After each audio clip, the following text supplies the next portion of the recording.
Ammonia, methanol, hydrogen. The fuels of tomorrow demand safety protocols we're only beginning to imagine. Can a guide written for oil transfers adapt to chemicals that could evacuate entire port cities if mishandled? Our experts examine whether the new framework is genuinely fuel agnostic or if we're one emerging cargo away from returning to the drawing board. Andy? Yeah, taking Ioannis's point there, can I ask Darren, is the new second edition, can it be future-proof? And the reason why I asked that question, if I go back to 2002, I remember being at a SIG2 forum where it was stated that commercial LNG will never happen. And if I just come forward 25 years, we've got more commercial LNG than we've ever had. So if we're looking at the OceanMF guidance now, the second edition, is it fair to say that that could be future-proof for, will we see transfer in ammonia?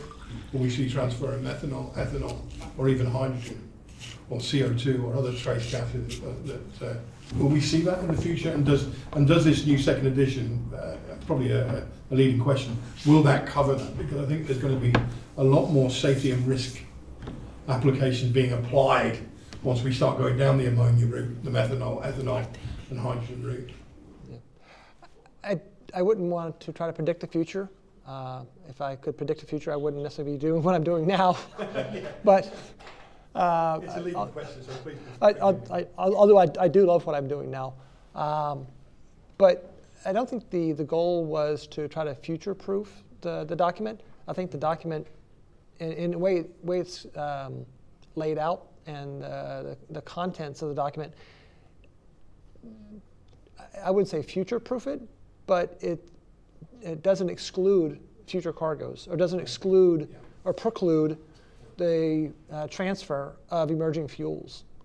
The cargoes that you mentioned, both for fuel by use of the vessel, as bunkers, whether it be ammonia, ethanol, methanol, whatever the case may be, expanded use of LNG as bunkers, or what we more commonly see, I think, is expanded use or expanded transport of those molecules as cargo, because someone will be using that as fuel for something, whether it be for an automobile engine or thermal power plants, or as feedstock for other products.